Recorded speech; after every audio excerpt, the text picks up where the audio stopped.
మందారం పువ్వులు చూడండి, పెద్ద సైజులో మంచి కలర్‌లో పూసాయి కదా! ఇదే విధంగా మీ గార్డెన్‌లో కూడా పూయాలి అంటే మాత్రం తప్పకుండా ఈరోజు నేను 2 మంచి ఫర్టిలైజర్స్ చూపిస్తున్నానండి. ఆ ఫర్టిలైజర్ ప్రిపేర్ చేసి వారానికి ఒకసారి ఇవ్వడం వలన పువ్వులు కూడా పెద్ద సైజులో పూస్తాయి. అదేవిధంగా మంచి కలర్ కూడా పూస్తాయి. చెట్టు కూడా చాలా ఆరోగ్యంగా ఉంటుంది. ఆ ఫర్టిలైజర్ ఏ సమయంలో ఇవ్వాలి, ఎంత క్వాంటిటీ ఇవ్వాలి, ఎలాగా అనేసి ఫుల్ వీడియో అయితే స్కిప్ చేయకుండా చూడండి. ఇంకొచ్చేయండి మన వీడియోలోకి వెళ్ళిపోదాం.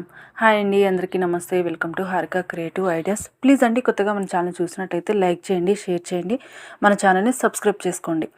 మందారం పువ్వులు ఇలా ప్రతిరోజు పువ్వులు పూయాలి అంటే మాత్రం తప్పకుండా జాగ్రత్తలు అయితే తీసుకోవాలండి. అన్ని రకాల పూల మొక్కల్లోకి మందారం ఒక్కటేనండి. మనం జాగ్రత్తలు అయితే తీసుకుంటే సంవత్సరం పొడుగునా పువ్వులు పూస్తూనే ఉంటాయి.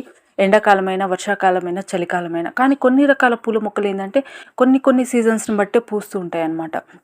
కాబట్టి మందారం మొక్కనైతే ప్రతి ఒక్కరు పెంచుకోవాలండి. నిత్యం మనం పువ్వులు చూడాలి అంటే మాత్రం మందారం మొక్కలనైతే పెంచుకోవాలి. కానీ చాలామంది ఏమంటున్నారంటే పువ్వులు రావట్లేదు, మొగ్గలు కూడా రావట్లేదు అనేసి చాలా కంప్లైంట్స్ అయితే వస్తున్నాయండి కామెంట్ సెక్షన్‌లో. అయితే అలా కాకుండా ఉండాలి అంటే మాత్రం తప్పకుండా జాగ్రత్తలు అయితే తీసుకోవాలి. ఫస్ట్ వచ్చేసి ఎప్పటికప్పుడు ముందు రోజు పూసిన పువ్వుల్ని కానీ, లేకపోతే ఆకుల్ని కానీ అట్లాంటివి తీసేస్తూ ఉండాలి. ఆకులు పండుబారిపోతూ ఉంటాయి కదండీ! అది సహజంగానే జరిగే ప్రక్రియ అనమాట. దాన్ని మనం ముందుగానే గుర్తించి ఆకుల్ని తీసేస్తూ ఉండాలి. అదేవిధంగా పెద్ద పెద్ద ఆకులు ఏమన్నా ఉన్నా కూడా వాటిని కూడా తీసేసుకుంటూ ఉండాలి. ఎప్పటికప్పుడు కుండీని అయితే నీట్గా ఉంచుకోవాలండి. ఇంకా వర్షాకాలంలో అయితే ఇంకా జాగ్రత్తగా ఉంచుకోవాలన్నమాట. ఇలా ఆకులు ఏమన్నా కుండీలలో పడితే కూడా అట్లాంటివి తీసేసుకోండి ఎప్పటికప్పుడు. ఇంకొకటి ముఖ్యంగా చెప్పాలి అంటే మాత్రం వర్షాకాలంలో వాటర్ డ్రైన్ హోల్స్ కరెక్ట్గా ఉన్నాయో కూడా చెక్ చేసుకోండి. అంటే నీరు ఎంత పెద్ద వర్షం పడినా సరే నా కుండీలలో ఒక్క చుక్క నీరు కూడా నిలబడదండి. నేను ప్రతి వీడియోలో చూపిస్తూ ఉన్నాను, ఇంకొకసారి కూడా చూపిస్తాను. ఎంత పెద్ద వర్షం పడినా సరే ఎప్పటికప్పుడు వాటర్ డ్రైన్ అవుట్ అయిపోతూనే ఉంటాయి. నెక్స్ట్ డేకి మట్టి కూడా ఆరిపోతుంది. అంత చక్కటి మట్టిలో ఉంటేనే మొక్కలు ఈ వర్షాకాలంలో ఉంటాయండి. లేకపోతే వేరు కుళ్ళిపోయి చనిపోతూ ఉంటాయి. కాబట్టి ఈ టిప్ అయితే కంపల్సరిగా ఫాలో అవ్వండి వర్షాకాలంలో. నెక్స్ట్ ఇలా ఎక్కువ కొమ్మలు రావాలి అంటే మనం ఎక్కువగా ప్రూనింగ్ చేసుకుంటూ ఉండాలండి. మనం ఒక కొమ్మను కట్ చేసాము అంటే మాత్రం అక్కడి నుంచి 2 కొమ్మలు అయితే వస్తాయి.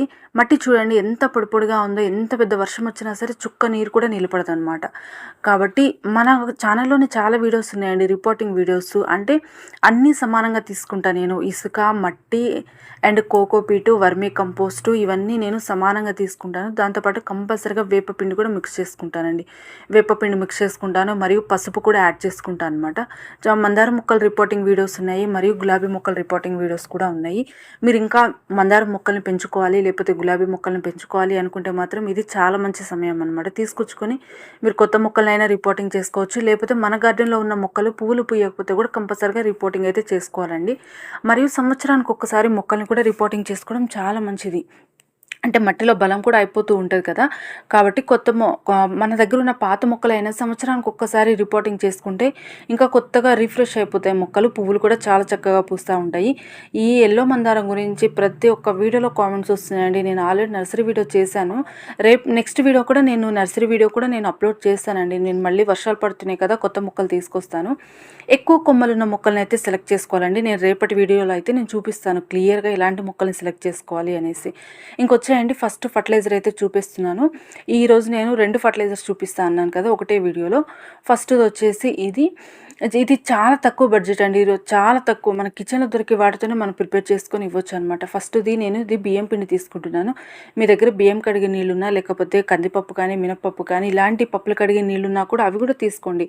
మనం ఎట్లా ప్రతిరోజు టిఫిన్స్ అనేవి వాడుతూ ఉంటాం కదా, టిఫిన్స్ చేస్తూ ఉంటాము. అవి కడిగిన నీళ్ళు అంటే మినపప్పు వాడుతూ ఉంటాము, ఇవన్నీ వాడుతూ ఉంటాం కదా, ఆ కడిగిన నీళ్ళు కూడా ఒక డబ్బాలో స్టోర్ చేసుకోండి. అస్సలైతే పడేయకండి. అలా లేకపోతే మాత్రం బియ్యం పిండిని అయితే తీసుకోండి. నెక్స్ట్ ఇంకో ఇంగ్రీడియంట్ వచ్చేసి బెల్లం అండి. బెల్లం చాలా మంచిది మొక్కలకి. చెప్పాలి అంటే మట్టిలో ఉన్న మంచి మైక్రోబ్స్ అనేవి వాటిని యాక్టివ్ చేస్తుంది. కానీ ఎక్కువ మాత్రం వేయకండి. కొంచెము మనం ఒక 5 లీటర్లకు వచ్చేసి 1 టీ స్పూన్ సరిపోతుంది. 5 నుంచి 3 లీటర్లకు వచ్చేసి 1 టీ స్పూన్, ఎక్కువ మాత్రం వేయకండి. ఎందుకంటే చీమలు వచ్చే ఛాన్స్ ఉంటుంది. ఇంకొక ఇంగ్రీడియంట్ వచ్చేసి కాఫీ పౌడర్ తీసుకుంటున్నానండి. కాఫీ పౌడర్ అయినా, టీ పౌడర్ అయినా రెండిట్లో నైట్రోజన్ ఎక్కువగా ఉంటుంది. కాబట్టి మీకు ఏది అవైలబుల్ ఉంటే అదేనండి. ఒకటే బ్రాండ్ తీసుకోవాలని ఏం లేదు. మీ దగ్గర ఏ బ్రాండ్ ఉన్నా తీసుకోండి. టీ పౌడర్ మీ దగ్గర వాడిన టీ పౌడర్ ఉంటే అది కూడా తీసుకోవచ్చు. వాడిన టీ పౌడర్ అంటే చాలామందికి అర్థం కావట్లేదండి. మనం టీ పెట్టుకున్న తర్వాత లాస్ట్లో టీ పౌడర్ ఉంటుంది కదా, దాన్ని మనం పడేయకుండా దాన్ని 1 నుంచి 3 సార్లైనా కడగాలి. ఎందుకు అంటే వాటిలో ఉన్న పాలు, చక్కెర మొత్తం పోయేంతవరకు కడిగి ఆరబెట్టుకోవాలి. ఇది వాడిన టీ పౌడర్ అనమాట. నేను 1 లీటర్ వాటర్ తీసుకున్నాను. 1 లీటర్ వాటర్‌కి 1 టీ స్పూన్ బియ్యం పిండి మరియు 1 టీ స్పూన్ బెల్లం తీసుకున్నాను. 1 టీ స్పూన్ వచ్చేసి కాఫీ పౌడర్ తీసుకున్నానండి. ఈ 3 సమానంగా తీసుకున్నాను. తీసుకొని వీటిని ఒక 3 రోజుల వరకు ఫర్మెంట్ చేసుకున్నాను. మీకు చెప్పాలి అంటే మాత్రం మీరు వెంటనే కూడా వాడుకోవచ్చండి. నాకు మాత్రం ఇలా ఫర్మెంట్ చేసిన ఫర్టిలైజర్స్ ఇవ్వాలంటేనే ఎక్కువ ఇంట్రెస్ట్ ఉంటది. ఎందుకంటే మొక్కలకి చాలా బాగా ఉపయోగపడుతది. మనం ఇచ్చినవన్నీ ఆ వాటర్‌లో అన్నీ కలిసిపోతాయి. ఒక 2, 3 రోజులు అలా వదిలేయడం వల్ల. మీకు టైం లేదనుకుంటే మాత్రం వెంటనే మనం ఇచ్చేసుకోవచ్చు మొక్కలకి వాటర్‌లో ఇలా కలిపేసి. 3 అయితే సమానంగా తీసుకోండి. ఒక వంతు మన కాఫీ పౌడరు, ఒక వంతు వచ్చేసి బెల్లము, ఒకటొచ్చేసి బియ్యం పిండి. ఈ 3 అయితే సమానంగా తీసుకోండి. ఎక్కువ మొక్కలకి ఇవ్వాలి అంటే కూడా 2, 2 స్పూన్లు కూడా తీసుకోవచ్చు. వీటినైతే 1 లీటర్ వాటర్‌లో మాత్రమే నేను ఇలా కలిపేసుకొని 3 రోజులు పక్కన పెట్టేసుకుని ఇప్పుడు చాలా మంచిగా ఫర్మెంట్ అయిపోయినాయండి ఈ వాటరు. స్మెల్ కూడా చాలా మంచి స్మెల్ వస్తుంది. ఇది 1:3 రేషియో, అంటే ఒక వంతుకి 3 వంతులు నీళ్లు కలిపి మొక్కలకైతే ఇచ్చేసుకోండి. సెకండ్ ఫర్టిలైజర్ వచ్చేసి ఇది బీట్రూట్ మరియు ఆలుగడ్డ తీసుకున్నాను. ఇవి వచ్చి ఫ్రెష్‌యే తీసుకోవాలని అవసరం లేదండి. మనకి ఫ్రిడ్జ్‌లో వాడిపోయినవి ఉంటాయి, లేకపోతే మార్కెట్‌కి వెళ్ళినా ఇలా వాడిపోయినవి పడేస్తూ ఉంటారు కదా, అవి కూడా తీసుకొని వాడుకోవచ్చు. అందుకే నేను ఇంత క్లియర్‌గా చూపిస్తున్నా. బీట్రూట్ చూడండి ఎంత మెత్తగా అయిపోయిందో, బాగా వాడిపోయింది. అంతేకాని నీరుగా వచ్చేవి మాత్రం తీసుకోకండి. అంటే నీరు కారేవి అట్లాంటి పురుగులు ఉన్నాయి మాత్రం వాడకండి. ఇలా మెత్తబడ్డవి మాత్రం వాడుకోవచ్చు అనమాట. ఒక బీట్రూట్ అండ్ ఒక ఆలుగడ్డ తీసుకున్నాను. ఇవి మీ దగ్గర తొక్కలు ఉంటే కూడా వాడుకోవచ్చండి. మనం ఎట్లా ఫ్రై చేసుకోవడానికి కానీ, కర్రీ చేసుకోవడానికి కానీ తొక్క తీస్తాం కదా, ఆ తొక్కలు ఉన్నా సరే వాడుకోవచ్చు. లేకపోతే ఇలా మొలకలు ఉన్నాయి కానీ ఇలా మెత్తబడ్డవి కూడా వాడుకోవచ్చు. ఒకటి నేను ఆలు తీసుకున్నాను. ఒకటి వచ్చేసి నేను బీట్రూట్ తీసుకున్నాను. ఈ రెండిటిని చిన్న చిన్న ముక్కలుగా కట్ చేసుకొని మిక్సీలో పెట్టేసుకొని గ్రైండ్ చేసుకున్నానండి. మెత్తటి పేస్ట్ అయ్యే విధంగా గ్రైండ్ చేసుకోవాలి. ఎందుకంటే మనకి మళ్ళీ పని ఉండదన్నమాట. మనం పలుకుగా గ్రైండ్ చేసుకున్నామంటే మళ్ళీ మనం ఫిల్టర్ చేయాల్సి వస్తుంది. వర్షాకాలం కదా, తొందరగా మట్టిలో కలిసిపోవు. కాబట్టి మీకు వీలైనంత వాటర్ యాడ్ చేసుకోండి. వాటర్ అయితే యాడ్ చేసుకొని మెత్తటి పేస్ట్లా గ్రైండ్ చేసుకొని, నేనైతే 5 లీటర్ల వాటర్లో 1 కప్ వేసేసుకొని నేను ఇలా డైల్యూట్ చేసేసుకున్నాను ఒకటేసారి. ఒక 5 లీటర్ల వాటర్లోకి ఒక బీట్రూట్ అండ్ 1 ఆలుగడ్డ 2 సమానంగా తీసుకొని పేస్ట్ చేసుకున్నాను. దీనిలో అయితే ఎటువంటి వాటర్ డైల్యూషన్ అవసరం లేదండి. నేను ఇది కూడా 3 రోజులు ఫర్మెంట్ చేసుకున్నాను. ఈ రెండిటిని మెత్తగా మిక్సీ పట్టి ఒక 5 లీటర్ల వాటర్లో 1 కప్ అంత క్వాంటిటీ వేసుకొని ఇట్లా వదిలేసాను.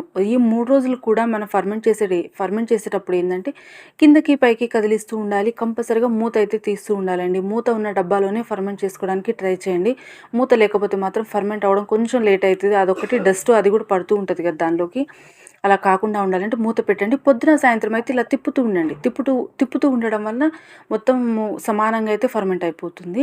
ఇలా నేను 3 రోజులు అయితే ఫర్మెంట్ చేసుకున్నాను. ఈ కన్సిస్టెన్సీ అంటే ఈ చిక్కదనం అయితే సరిపోతుందండి. మరీ చిక్కగా ఇవ్వద్దు మొక్కలకి, మరీ పల్చగా ఇవ్వకూడదు. ఒకటే సమానంగా ఇవ్వాలన్నమాట. ఇంకొకసారి గుర్తుపెట్టుకోండి. ఒక 2 తీసుకున్నాను. ఒక ఆలుగడ్డ, ఒకటి బీట్రూట్, రెండిటికి 1 కప్పు పేస్ట్ వస్తే నాకు 5 లీటర్ల వాటర్లోకి అయితే డైల్యూట్ చేసుకున్నాను. చాలా చక్కగా పువ్వులు పూస్తాయండి. మనం కంప్లీట్‌గా ఆర్గానిక్ ఫర్టిలైజర్స్ ఇస్తున్నాం కాబట్టి కొంచెం అయితే టైం పడుతుంది.